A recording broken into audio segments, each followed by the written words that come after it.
This is going to be a quick one as well. I do not have my notes for this, as is how it's going in the previous reviews, because I'm trying to kind of get through a back catalog. I'm carrying all my knives in my collection, and I'm kind of deciding whether or not they go into rotation or into just a collection, like basically junk drawer. And so I carried this today. I've carried it a lot in the past. It stayed in my truck for about a year, an F-150 that I had in the past.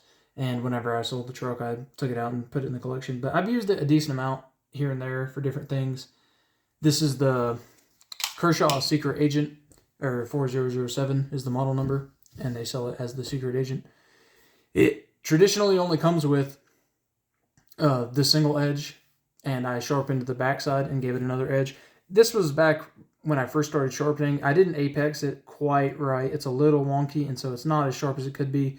But honestly, I don't know how sharp it could be, because even the factory edge is pretty rough. I think it's just very thick behind the edge because it is a dagger profile, so it's like thick in the middle. So it doesn't have a lot of room to taper down to the edge, which usually kills a knife's performing capabilities.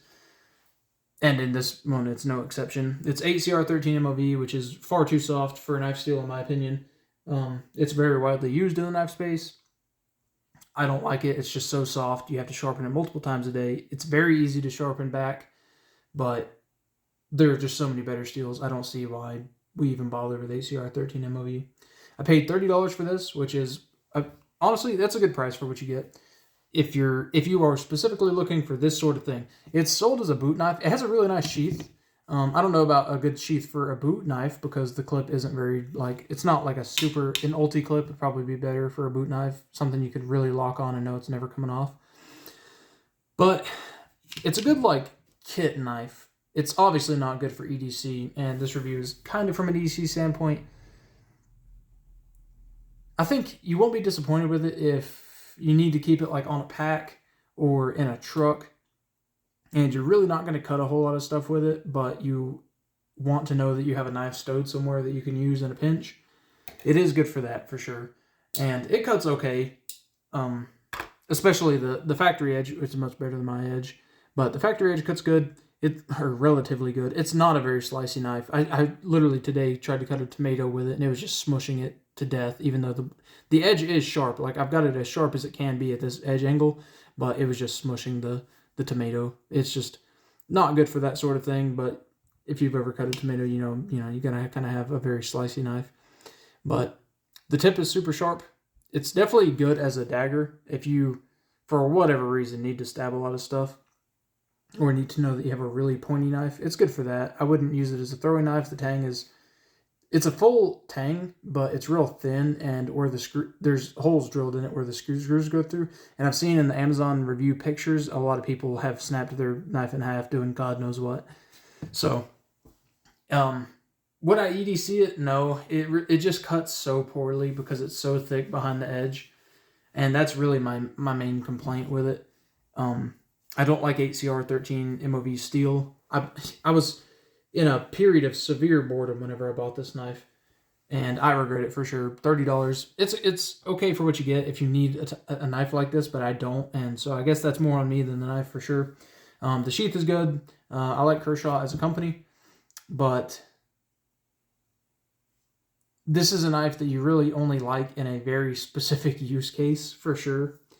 And right now I have a Mora in my truck, and I feel like that is a much, much more useful knife. And honestly, this is going to kind of be a video about self-defense knives in general. Obviously, that's what this is marketed as, or what it's intended for, is self-defense or offense, depending on who you are. Offensive and defensive knives just are not good knives, honestly.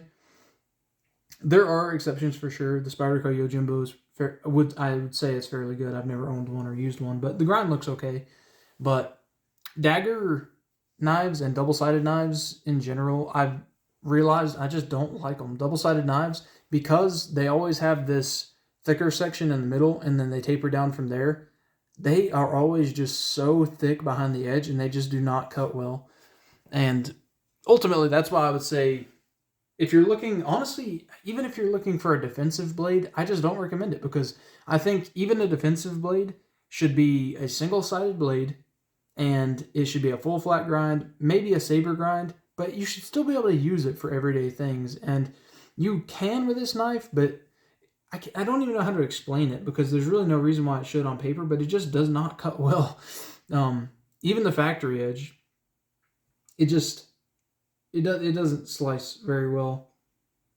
And there are so many other fixed blades, like a general use field knife, that would, and you could still defend yourself with them if you're the type of person who wants that in a knife. So overall, I would say I don't recommend it. Thanks for watching.